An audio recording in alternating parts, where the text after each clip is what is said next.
Welcome to the Startups of London podcast. This is your host, Ozzy, and we have a very interesting guest today. But before that, I would like to reiterate why we do this. At the very core of these podcasts is the belief we have that entrepreneurs and startups learn and draw courage from each other. So this is kind of a learning opportunity for everyone who joins in to listen us and who joins in as a guest as well.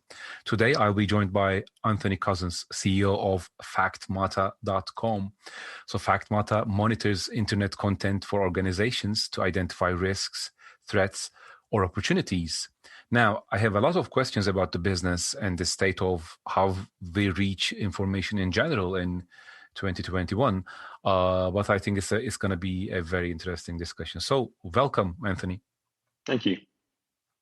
So let me just jump straight in it. Do you remember the days of the internet, the early days, when we used to be very optimistic about its potential to make everyone wiser and better informed? How is today different? Oh, right. I tell you, I'm old enough to remember the days when the internet was still exciting and we were just looking at videos of cats and amazed at the opportunities of how many cats we could look at. That's how old I am. I remember the Flash content we used to have, which was kind of novel back in the day. Yeah, exactly. That was so exciting. And seeing people just do things for fun on the internet. The internet back then was such an innocent place. It was really just for sharing. You know, it's kind of that was its origin, right? So back then it was just sharing knowledge and getting information. It was amazing. So yeah, I remember that back in the early days, right? Mid 90s is when kind of I started playing around with the internet. And I think you can track that course of it getting steadily less innocent or to where it is today. But there's an interesting I think a peak point for me. I think 2006, 2007 is when I think I realized that the internet had the potential that it did. I think it was Twitter that did it for me. When Twitter people were using Twitter to share information about wildfires. So they were using it to share information about where the fires were, which direction they were heading in, where people were, people asking for help. I was just absolutely amazed. This technology that we'd created, completely freely available, and everyone just share this information. And we're using it for saving lives in that way. I was amazed by that. And that was I think that was way back in 2006, 2007. It wasn't long after Twitter had started. And then tracking out a bit forward, and you got to kind of 2010 or so. For the Arab Spring or the so-called social media revolutions. I think the revolution in Egypt, which, you know, as you'd said you'd done some research on my career, I'd been around and saw almost firsthand for myself that for me, probably the pinnacle of where we'd got to. It's really interesting. I'm Turkish, by the way, if you couldn't tell already from my name and accent. So we had the Gezi Park protests as well. It was kind of a revolutionary vibe for everyone. And it's still like the sentiment was, internet is a force for good. It, in a way, it's the topics we were interested were quite different. It became more politicized, but it still had this sense of air of optimism about the internet and its impact in the world to democratize things. And it's also the time when people used to look at Facebook and others, and the overall sentiment was more positive rather than negative, I would say. But then it changed. Why do you think the internet lost its innocence, and how do you think it has changed? If you think back to those days, Facebook and Twitter and the rest hadn't exactly worked out their models. So they were still, hoovering up many millions of users. But actually how they were going to make money, from 2008, 2009 was still being worked out, right? If you remember back then, the threads or the rumors about Twitter's going to go bust because they can't make any money. Everyone loves it, but it's just not commercial. The same things are being said about Facebook. Everyone knew that there was potential there, but not how to properly monetize it. And as you go into 2010 onwards, that pinnacle of the tool set giving people the ability to get whatever they want. If at the time, if enough people want something, they can get it. It doesn't matter what it is anymore. They can get it, including getting themselves a brand new government. I don't want my current government to get a new one. Right. And that was an amazing pinnacle of the achievement, the use of social media back then, because it was free, it was available for everybody. They organized themselves, they shared their stories, they got support.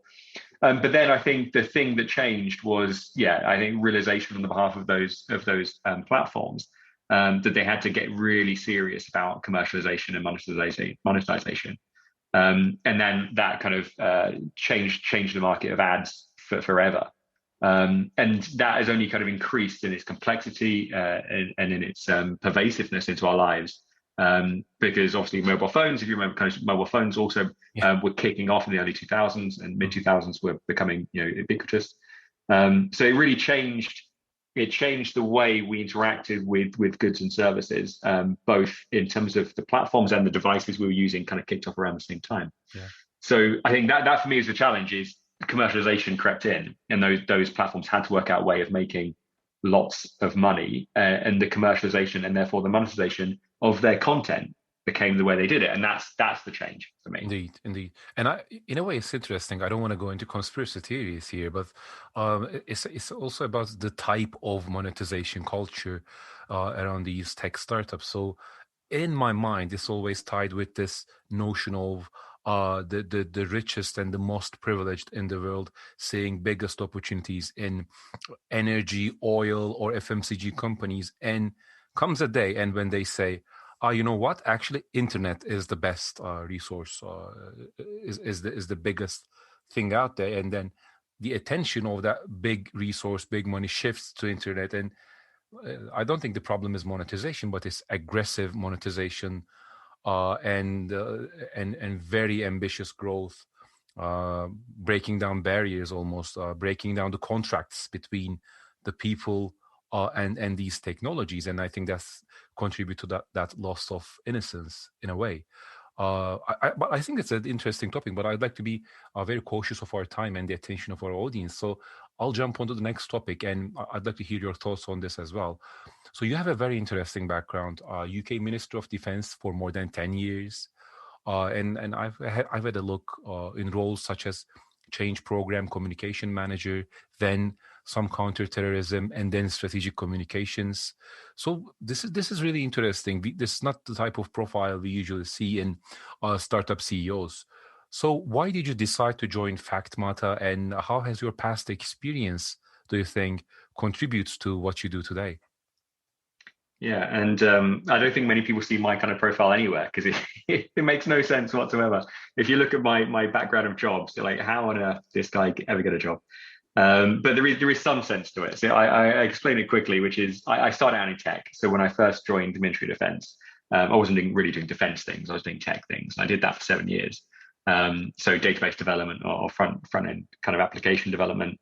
And then project management, service management. So kind of basically a kind of technology manager is what I did for 7 years. But then I got on this leadership scheme in the Ministry of Defense called the MIDIT scheme. And their advice was, you want to be a broadly deployable senior civil servant. You've got to kind of get breadth to your experience. And that program was awesome. It really, it forced me every 18 months to go do something basically completely different. So the first one of those roles was actually in the MOD press office.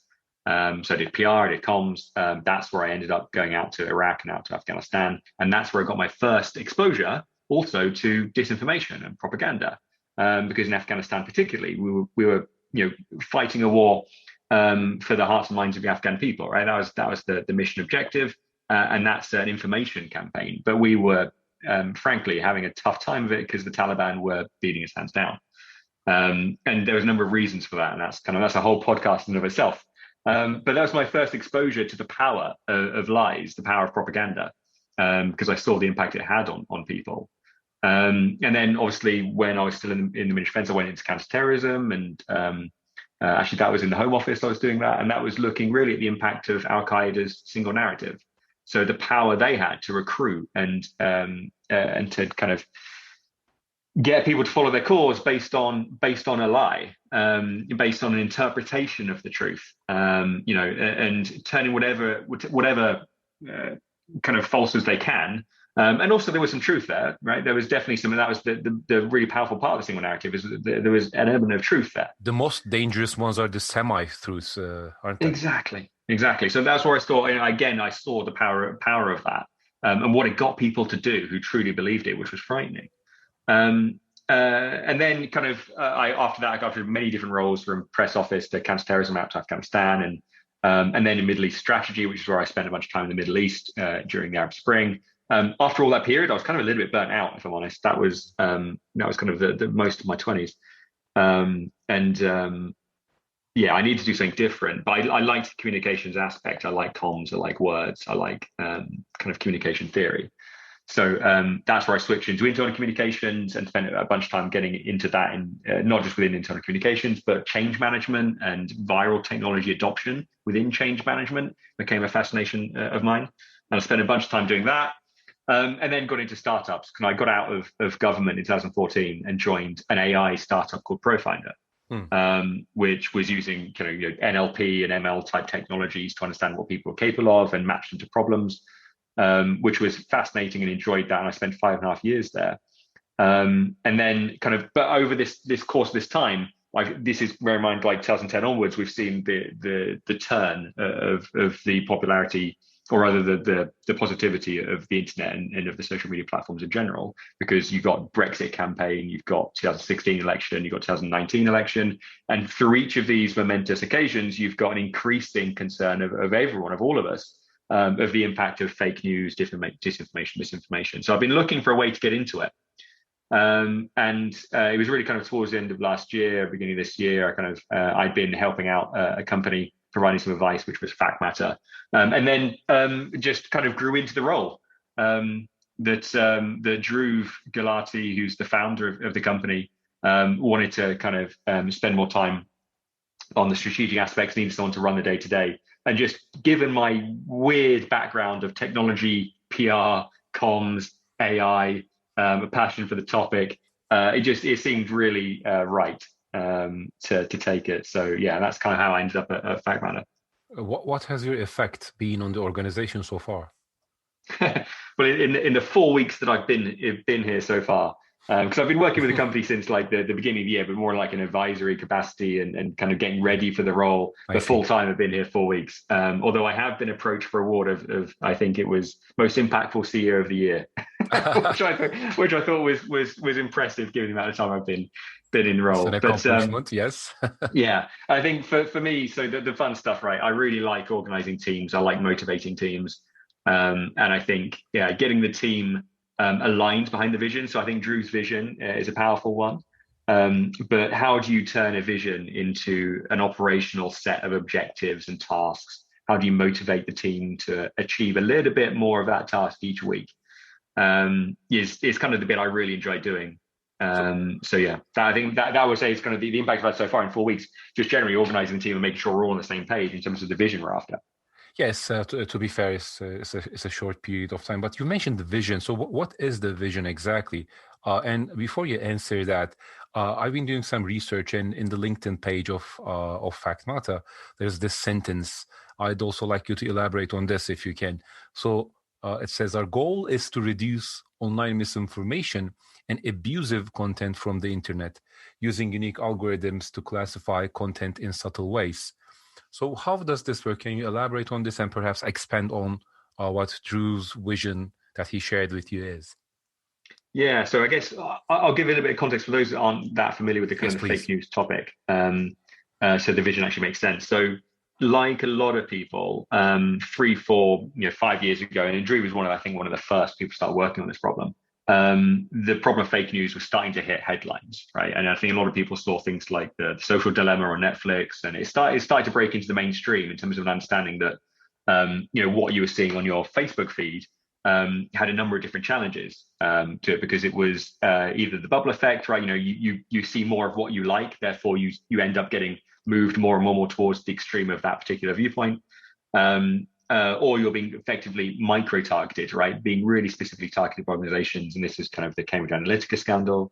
Yeah. So people started being aware that there's this problem. And that was kind of 3-4 years ago. And Dhruv started in that phase. So started out with the ambition of identifying fake news, disinformation, misinformation, and all forms of harmful content on the internet so that we could do something about it. And that led to the development of a number of technologies. That was where we got the initial investment from people like Mark Cuban and Bizstone. So that was the start of the company. But I would say it wasn't quite productized, not commercialized, in the same way that Facebook wasn't. You start out with you've got a problem to solve or an opportunity, but work out to monetize it later. So that's kind of how we got started. And I think the vision of of creating an internet which is more transparent and more trustworthy is still the vision, but we've now really clarified our role in delivering that vision. And I would say our role because we still believe this is an ecosystem problem. It's not. This isn't something we can just. Governments alone aren't going to fix it. Platforms alone aren't going to fix it. Fact checkers alone aren't going to fix this. This is going to take a number of different players and technologies. And our role in this is kind of our specific part of that vision, is to identify the content. So we've got a couple of different secret source technologies, which we've developed, over the last 3 years, to firstly just turn all of that noise on the internet into specific narratives. And so we're up above the individual mention or the individual post, which is where most media monitoring systems are, and where most platforms are doing their content moderation. They're looking for individual posts that flag, for certain keywords or certain characteristics. I think where we've realized we need to get to is that it's not so much about the individual post, it's about the overall narrative. But creating those narratives in the moment is really hard labor. It's human time that is taken to go through all of those tweets, all those Facebook posts, all of those blog articles, or whatever the content is. Like, actually, you know what? This is the narrative. This is, this is a Nazi narrative. This is, anti-Semitist narrative. This is whatever the harmful nature of the content. Doesn't matter. It takes humans to work out what that overarching narrative is, and therefore find the underlying posts and the underlying influencers behind that, and then go and target those guys and take those guys down. So that's the technology we've got. So our role in this is basically cutting costs, cutting time, and identifying what the harmful content is sooner. But then we realized as we were doing this that this isn't our role. Our role is not to fix the internet for other people. Our role is to give the tools that do that to the people that will fix it. So I think that's the definition. Is we're a picks and shovels organization in the gold rush. We're not out there trying to find the gold nuggets ourselves. We've just got to make sure that the people who are going to go fix the internet have the right tools and the best tools available. So how does the tech work? Could you share some a broad picture? I know you cannot share the details, but I would be curious. So is it kind of like and this is my very basic, almost ignorant understanding of some areas of tech, obviously. But is it kind of like how Google's crawlers, spiders crawl websites for SEO and then read the content there and do kind of like a sentiment analysis, a keyword analysis on which words appear most frequent, and then you do kind of like a analysis on that, perhaps use a type of machine learning algorithm or a different, more structured way of categorizing that information. So at a principal level, how does the tech you have enable this product? Yeah, so what you're describing is the typical way most people are approaching it right now. It's very much keyword based. So you're looking for harmful words and you're looking for combinations of harmful words. There's a little bit of kind of context analysis going on, and context is key in this problem. But we're sort of we do that, but we're above that too. So what we're doing is actually identifying opinions. We're understanding statements and sentences, which is why we get that context. So we're at the statement level, understanding opinions and then clustering those opinions together into narratives. That's the bit we've got, which I don't think anyone else has. So that's what allows us to kind of take the time out of it, is reading all the individual opinions, all the individual bits of content, and then summing it up into a narrative which a human can understand. But we automate that whole process. And then with those narratives, we run a whole bunch of kind of models over those narratives, so we can identify sexism, hate speech, toxicity, hyperpartisanship, or propaganda by another title, and clickbait and other things that people don't really want to get associated with. We then analyze those narratives for those items, so we can identify both positive opportunities, right? If you're an organization and there's a really positive narrative about you or the topic you care about, you can get behind it. You can find out who the influencers are that actually got behind that narrative, because we link through to the individual opinions. You can see that. So you can get behind the narratives that you want to support, that are truthful and good quality and good for us all. But you can also identify the harmful ones. And those are the ones that you can then see, right? Who are the influencers behind this narrative?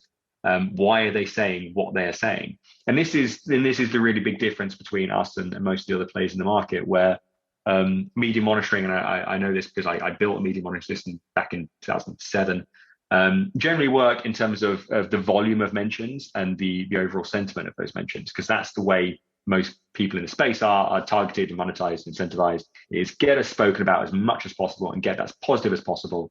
That's generally the underlying kind of metric. You've got specific metrics around specific products and specific sentiments and specific keywords or phrases or campaigns you've got, but underlying it all is that kind of that metric. But it doesn't tell you why, and that's where we come in. So we've basically automated the qualitative assessment that social media analysts or researchers need to do themselves. Clustering and running all those models. And those models, that was three years worth of work to get those models operating at the level they are now, which is world class in terms of identifying that kind of content. So the combination of those two things is what our product does. And where that's turned out to be useful is in this, I'll probably talk a little bit about this. The whole problem of fake news is a little bit fake news. The challenges that we're facing aren't going to be solved by an individual organization operating on behalf of other organizations. We all have to take responsibility for our own narrative, for the narratives that are surrounding us and attacking us, whether you're an organization, whether you're a pharmaceutical company, whether you're a bank, whether you're an individual. So I think, that's kind of where we sit in the vision. It is an ecosystem. We are providing the tool sets, but we've all got to take responsibility. So in the same way that every one of us has a firewall, on our home router, every organization has a firewall. We need like a fake news firewall, and that's our vision. That's being that fake news firewall for everyone. How do you make money then? So three different ways. We have some organizations using our models. So the APIs themselves, if you've got content, you want to score it and make sure it's safe, you can use our APIs to do that. And the other model is we have an interface. So we actually show you the results. So there's just a classic kind of SaaS license fee approach. So if you've got content, or if you want us to find you content about a specific topic, coronavirus or climate change, or whether it's a brand, you plug it into our system, we get the data, we analyze the data, we give you access to the reporting and the analysis inside a dashboard. So there's two different ways, like the API route and then the dashboard route, but either one of those is kind of basically a license fee. I see. I'm also taking a look at your pricing page on the website, which is quite clear. We have a limited amount of time left, and I have one more question for you. And this is not just based on your experience on Factmata, but on your previous experience and having seen a lot of people from diverse backgrounds having worked in different industries. I think you're at a very unique position to offer your perspective here. So my question is, imagine there's a migrant entrepreneur who is arriving in London next week. And they are very ambitious, and they would like to join the London startup ecosystem and create value here. And then by some way, they reach out to you and they ask for your advice. They say, Anthony, how would you describe the London startup ecosystem? What do you suggest I learn? What do you suggest I know I should know about here to be successful? What would you say to them? That's a really interesting question. I think there is, the London ecosystem is really interesting and exciting, and I've been in it since 2014 or so. I think networking is super important. Finding people not just in your space. I would say finding people that have the same values as you, the same outlook and approach is super important, and more important than just having a bunch of people that who sort of in the same kind of business. I think what I've learned over the last kind of almost 10 years now is that you never know who you're going to need and when. You never know who you can help and when.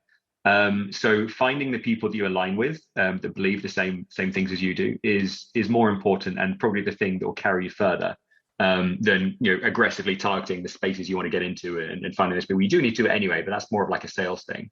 But the kind of level of support and the level of friendship and introductions and general encouragement and courage, I think was a really nice way you explained it earlier. That comes from people who are like you. So finding those people who share the same values is really important. Don't worry about where they are or what they do. I would say also specifically right now, networking in London is tough because we can't get together. I didn't realize until it stopped how much of that networking was based on getting out for a drink or for a coffee with someone in a coffee shop just nearby. I honestly didn't realize how much of that I depended upon. I'm lucky, I guess, that I had so much time to enjoy that. And if you're arriving in London now, yeah, it's tougher. I mean, there is a lot of online networks and events you can get into, and there's obviously podcasts like yourself that you can kind of engage with. But yeah, I would say look for the online spaces, and still do that same thing. I was on an online event a couple of days ago, and I was asking similar questions to someone else on the call, reached out to them straight after and had a call, and just had a conversation and just shared some opinions. So I think you can still do it online, just a little bit harder. I think this is fantastic advice, honestly. And I do agree. I do agree with it. My experience. I've been here 4 years now, and my experience has been very much in line with what you say. Building real connection with people who share your values, who share your goals. It's rare, but those are the relationships that actually last, and that actually you can ask a favor without feeling like a sales pitch, which I think is exactly is the most important thing. And also, before we finalize, for the people who are listening to us, we are launching a community. So if you go to startupsoflondon.com, you'll see on the top one of the 3 links there is the community link we have. It's based on Circle SO. It's a really good profile. And we will be looking to grow that, so anyone is invited who fits our persona, our founders, freelancers, entrepreneurs in this tech ecosystem. And you're invited as well. Feel free to come there. And thank you very much for your time with this podcast. I thoroughly enjoyed it. There's, I think, some nuggets there for new entrepreneurs. And I think Factmata is at a very, the only way is up, it seems, for Factmata. Thank you for having me. Thank you. Take care. Bye-bye. Bye.